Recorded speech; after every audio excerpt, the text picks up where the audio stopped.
Hi, welcome to Tempdrop's charting Q&A. This is the first time we're doing this, so bear with us. I'm Gemma Rigby. And I'm Mel.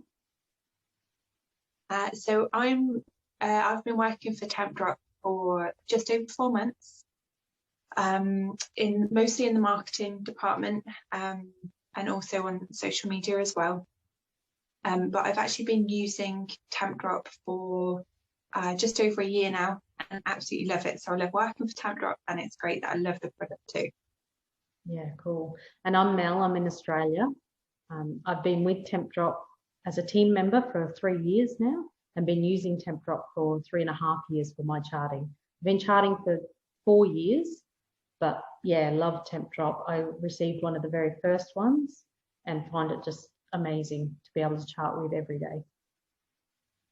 That's great. It's also worth noting that Mel actually is the person that introduced me to Tempdrop and to the charting world when she visited Portugal last year, which is where I'm currently based.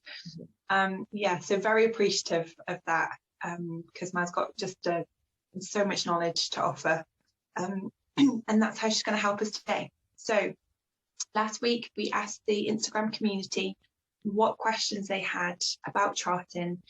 And what we want to do today is answer those questions. A lot of them are also things that we see repeated a lot in the Facebook group too. So we just really want to give you an overview and help you understand how to chart and also what the benefits are from charting as well.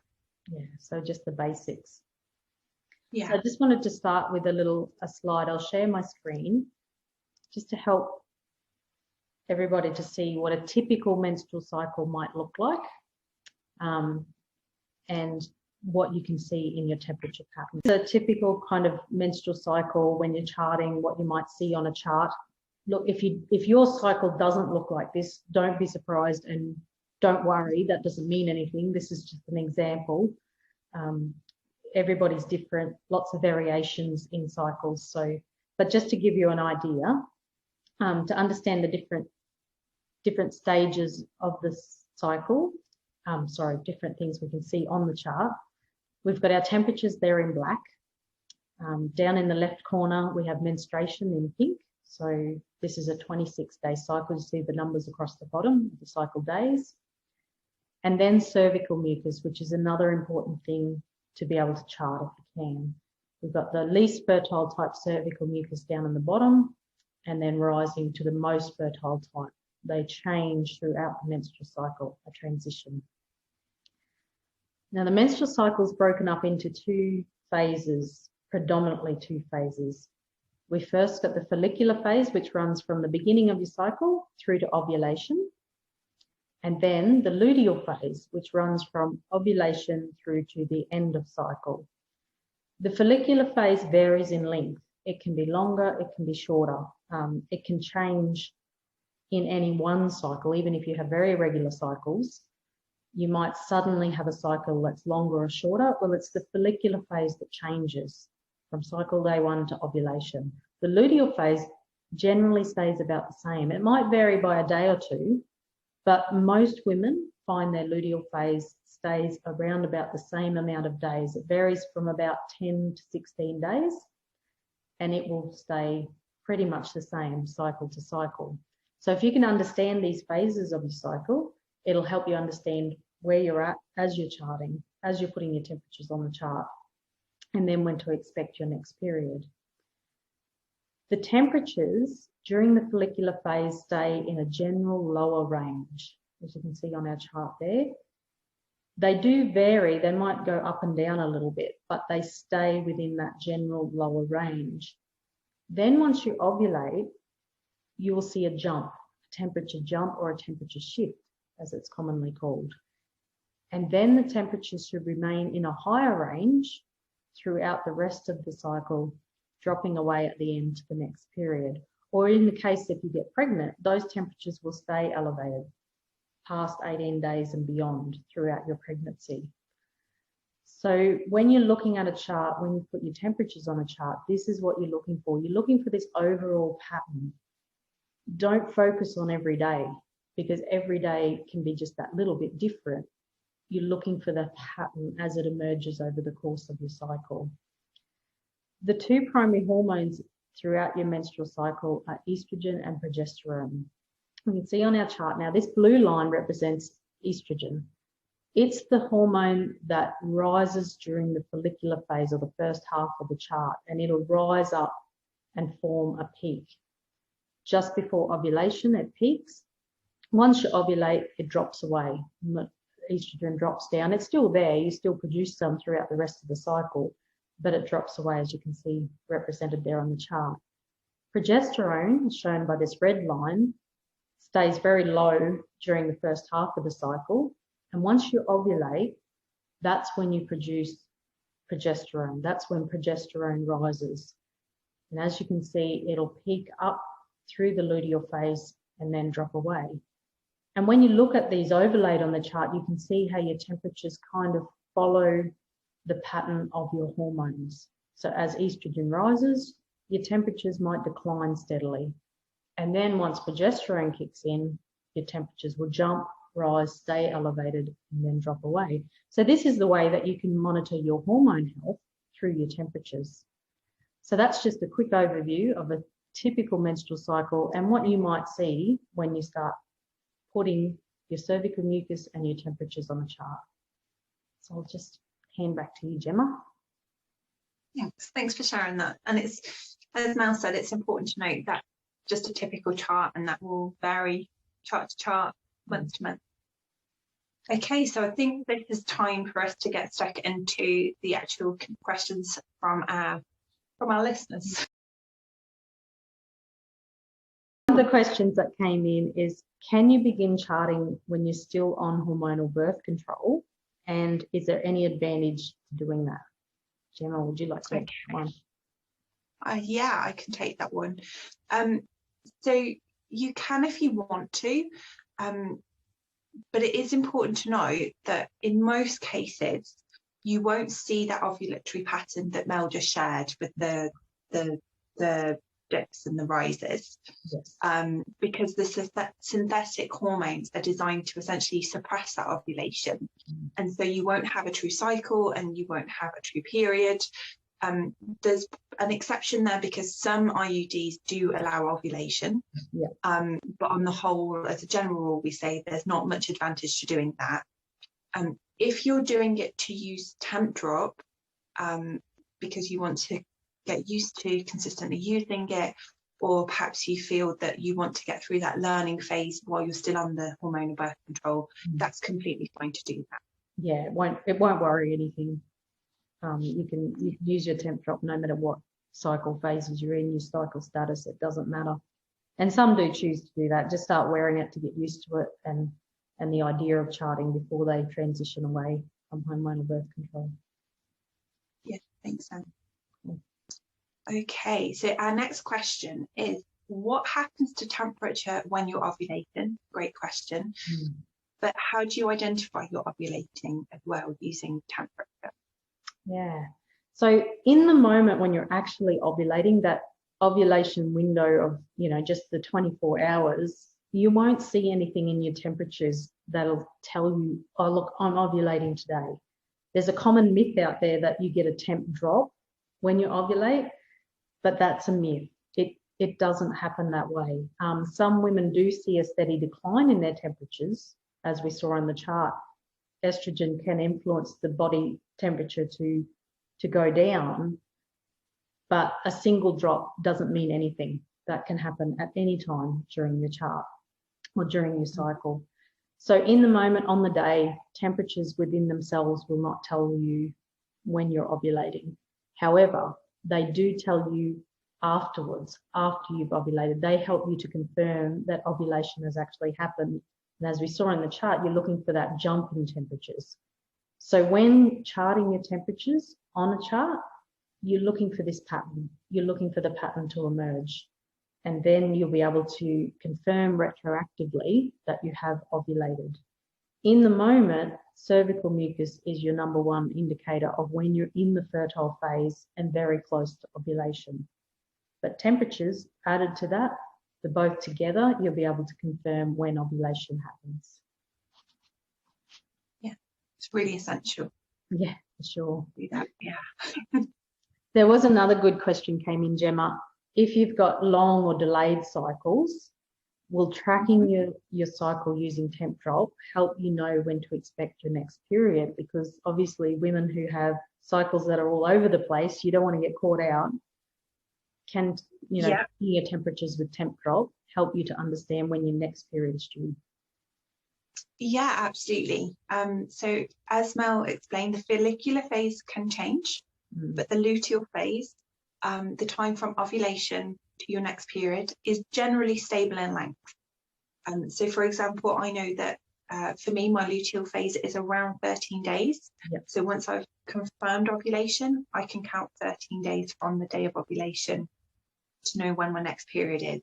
Yep. So in the same way, even if you have a longer cycle or an irregular cycle, you can still, once you've confirmed ovulation, if you know what that luteal phase length is, you can calculate how many days to your next period.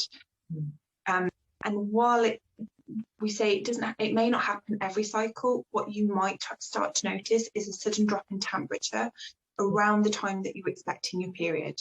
And that's really key to knowing, right, I'm going to get my period within the next 24 hours, which we know is quite useful to understand, really, to be able to plan. Yeah, that's right. And even you'll notice over time your own patterns, like we saw on that typical cycle chart. You might start to see a drop even a day or two before, but if you do see a sudden drop, if you wake up in the morning, sync your Tempdrop, and there's this big drop in temperatures, you can guarantee that your period's coming within that next. Yeah, absolutely. So that's always a good indicator too. Yeah, it's great to know as well, because it does really help you to plan ahead. So, once you've confirmed that ovulation, you can plan ahead in your diary, right? I can take the necessary steps to, maybe I just want to do some gentle exercise that day instead of my normal routine, or maybe I won't be as social that day. So I think that really has a huge benefit. It does, and especially if you've got irregular cycles, because it's just awful not understanding how you're going to feel next week. Whereas when you're charting, you'll be able to understand better and live more in sync with your cycle. Yeah, definitely. Okay, so our next question, you have slightly covered this already, Mel, but I think it's definitely worth a deeper dive. It's the question is, why is estrogen so important?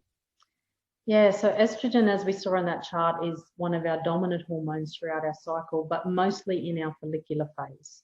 So estrogen starts to rise from the beginning of our cycle, and it'll continue to rise and do a peak just before ovulation. Estrogen is the hormone that influences the cervix most. It influences the cervix to produce cervical mucus, which is key and very vital to keeping sperm alive. If you're trying to conceive, estrogen is so important to produce good quality cervical mucus. And even if you're avoiding pregnancy, if you can see a pattern of good quality cervical mucus during your fertile phase leading up to ovulation, it's telling you that your hormone health is good. It's at a good level. If you're not producing cervical mucus, it's letting you know that, hey, my hormones aren't as balanced as what they should be. Estrogen is vital for other parts of our health, but it's a really important indicator through our cervical mucus to see how our estrogen's going. Estrogen also, as it peaks, as it rises, it's the hormone that sends a signal back to the brain to produce another hormone called luteinizing hormone, or LH. LH is needed to trigger ovulation. So the follicle's growing, it's getting ready. If we don't have an LH surge, ovulation won't happen. So estrogen also plays a role in healthy ovulation. So healthy ovulation, healthy cervical mucus, healthy hormones, estrogen's good stuff. Awesome, thanks for that, Mel. That's great. Another question we had is, does Tempdrop show temperatures on a graph or a chart within its own app? And if not, which app would we recommend that users use along with their Tempdrop?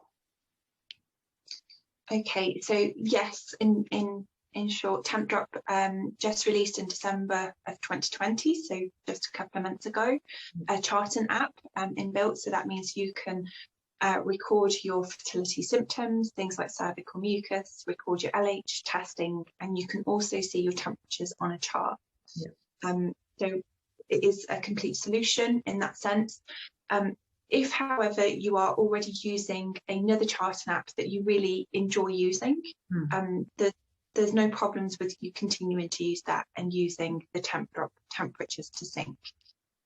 We do have a few apps that we auto integrate with, so that means that your temperatures from Tempdrop will automatically upload into the charting app of your choice. So those are OvuView, Read Your Body, and Chart Neo. Otherwise, you can use pen and paper and other charting apps such as Kandara, but you will just have to manually input those from your Tempdrop app into the app or paper. And that's no big deal either. Like, it only takes a couple of seconds to grab your temperature out of your Tempdrop app, pop that into another chart or on a paper chart if you prefer. Yeah, and if you're recording your symptoms and things anyway, you know, it's just a few minutes out of your day. And it really doesn't make any difference to take that temperature from the Tempdrop app. So there's lots of choices. You can use the Tempdrop app on its own, or you can use a third-party charting app. Doesn't matter. The choice is yours. Yeah, it's super flexible, which is what everybody wants. Yes. Okay, so we have a question about trying to conceive. So this is really important for many people. Essentially, the question is, they are new to trying to conceive.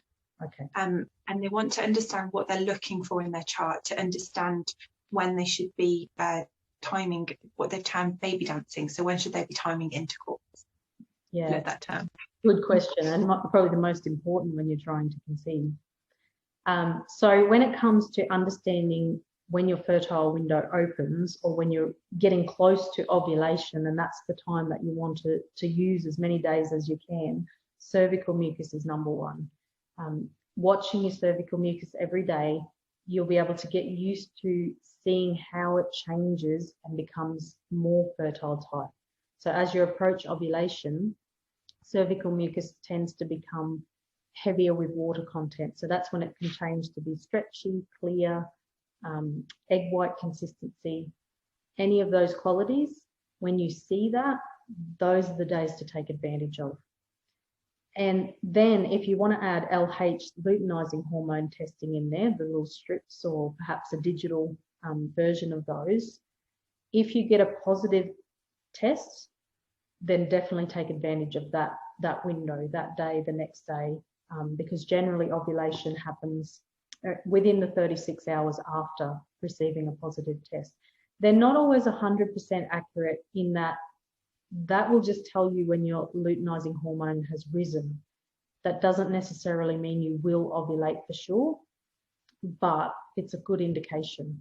So watching your cervical mucus, watch your LH test strips if you're using those, and take advantage of any days where you see fertile type mucus, any day that you get a positive LH test, take advantage of as many of those days as possible. And then where temperatures come in is you're still watching for that jump to confirm you actually did ovulate. So if you don't see a temperature jump, keep assuming that you're fertile. Keep going. Keep watching those signs and keep using as many days as you can for intercourse. And then once you see your temperature rise and stay elevated for a minimum of 3 days, then you can assume your fertile window has closed and you can stop for that cycle. Brilliant. Thanks, Mel. I'm sure that's really beneficial to lots of women who are thinking about planning for pregnancy. So now they have the tools to do that. Yeah, for sure. And it can get, I mean, obviously it's a bit intense at times and you're really watching every day and you're trying to read into every single day. But it's important to try not to do that, because you're looking for patterns of change, not a single observation. You're not looking at a single observation of cervical mucus or a single temperature. That's not going to tell you too much. But look for your pattern over the days of the course of your cycle and notice, is my cervical mucus changing to become more fertile? is it less fertile? And have my temperatures risen and stayed elevated over the course of at least 3 days, 3 to 4 days? So it's about learning these things, which takes a little bit of time, but it does become second nature if you keep at it. But try not to read too much into an individual day and wait for the pattern to emerge. Yeah, absolutely. Not the easiest thing in the world to do. No. No. Yeah. Another difficult time when you're charting is if you get sick. And someone asked the question, how do I chart during a long illness, or if I'm sick for a number of days? Perhaps I've got a fever over the course of 3-4 days, a week. What do I do about that? How do I chart during that time? What do you think, Gemma? Yeah, this is really apt, especially because of coronavirus too, and obviously one of the symptoms is elevated temperatures. And unfortunately, illness can really skew your fertility signs and even delay ovulation, which isn't ideal at all.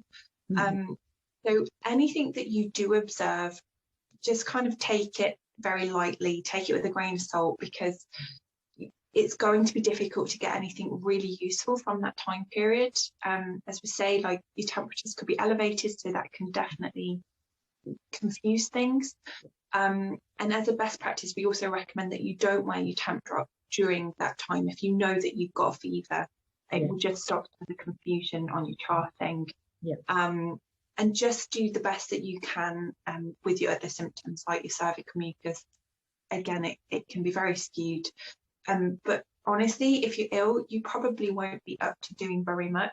And charting is probably the least of like what you're going to be concerned about. So we just say, get plenty of rest, take care of yourself, and chart what you can, and pick up the following when you are feeling up to it. Yeah, and it's important to know that during your charting life, there will be cycles that are just, they're a write-off, to put it bluntly. Yeah. Sometimes things come along in life and you just have to go, that's it. This one's not going to be clear at all. It doesn't mean stop, do what you can, but sometimes it happens. So don't be disappointed in that. It's life. Life throws things at us. So just do what you can do. And if it doesn't make sense, if the pattern doesn't make sense at the end of the day, don't worry about it. Move on to the next cycle and keep going. Yeah, the key thing is not to give up. Yeah, that's right. Don't give up. It's only one. Okay, so we've talked about using Tempdrop to get pregnant, but actually we have a question now about avoiding pregnancy. But avoiding pregnancy if you don't have a regular period. So how can you use Tempdrop to do that? Yeah, cool. That's a good question, actually, because it's actually, people are told that they can't chart. Forget about fertility awareness if you've got irregular cycles. But that's just not true. Tempdrop can definitely help you, because the important thing is consistency, being able to get a temperature on a chart every day. And if you've got to do that for long periods at a time, or, many weeks, many days, it's going to be super hard if you're temping the traditional way with an oil thermometer, waking up at the same time every morning, worrying about whether you're getting enough sleep. Tempdrop just takes all that stress out. All you got to do is pop it on your arm at night, take it off in the morning and sync it. And so Tempdrop can help you with irregular cycles and long cycles to get those consistent temperatures on the chart. The important thing, as we've already learned, is that the phases of your cycle are still going to be there. Once you do ovulate, you're going to have your luteal phase. You'll be able to count off the days till your next period. It's your follicular phase that will be longer or shorter. And in the case of irregular cycles, often it's longer. So by still charting your observations, your cervical mucus, your temperatures, you're still going to know what your cycle is doing. And the best part about it is that you can come to understand your body better, and you might be able to even find the underlying reason why your cycles are so irregular. You might be able to see in your temperatures, in your cervical mucus patterns, in your patterns over time, what doesn't look right, and then seek either medical help or, if you're self-treating, research, whatever you might need. So most women who chart long term say the same thing. I mean, I've found it to be, and you probably too, Gemma, that you can start finding the correlation between what you're seeing on your chart and your health, how you feel. And then you can do things to take control and to even fix these problems and to manage symptoms. So the reason you have irregular cycles is because there's some underlying issue that's causing a hormone imbalance. So if you can understand your body better, you might be able to get to the core of it and even fix that. And women have done that through fertility awareness and through charting. So yeah, definitely. Even if you've got irregular cycles, you can avoid pregnancy successfully using the fertility awareness method and Tempdrop. Yeah, I think the key message as well is that fertility awareness is for everybody, and it's super empowering. Like, the one thing I can say is it just completely changed my thinking, and like to be able to see the things changing in my cycle as I make adjustments to my health is it's just amazing. It makes you realize how amazing our bodies are, and what they can do, which is just so wonderful. So yeah, I would encourage you to give it a go. Yeah, just try it, just try it for a few months, and just you can feel that difference. So many women say the same thing. They just can't believe, and I'm the same, of what you can learn about yourself through charting and fertility awareness and this knowledge. Yeah, just amazing. Yeah. So that was all of our questions. I'm sure there's plenty more. So what we would say is feel free to contact us on Instagram, in the Facebook group, and send a few questions. Even put it in things like the comments on Facebook and Instagram.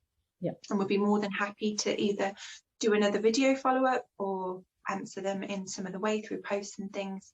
Yeah. We also have a really fantastic blog page. We put new articles out every week, and it covers all sorts of topics like the fertility charting, but we also cover things like improving hormones, particularly estrogen and progesterone, nutrition. We have articles for PCOS, postpartum, pregnancy. So if there is a specific topic you have in mind that you want to do some more research on, our blog page is a really fantastic resource for that. Yeah, for sure. Yeah. And then we also have a fertility awareness guide too, which is accessible, and that was written by 7 certified fertility awareness educators. And that has got real charts in there with graphs, and it's just a really good introduction guide to fertility charting. So hopefully it will help answer some questions that maybe you've got mulling in your mind right now. So that's available too. Yeah, and we'll pop all those in the bio link. Access to those. Yeah, cool. Absolutely. Yeah, for sure. I'll post it. Awesome. Great. Thanks, Gemma. Thanks, Mel. It's been great. Hopefully everybody's found it as useful and as fun as we have. So look out for more.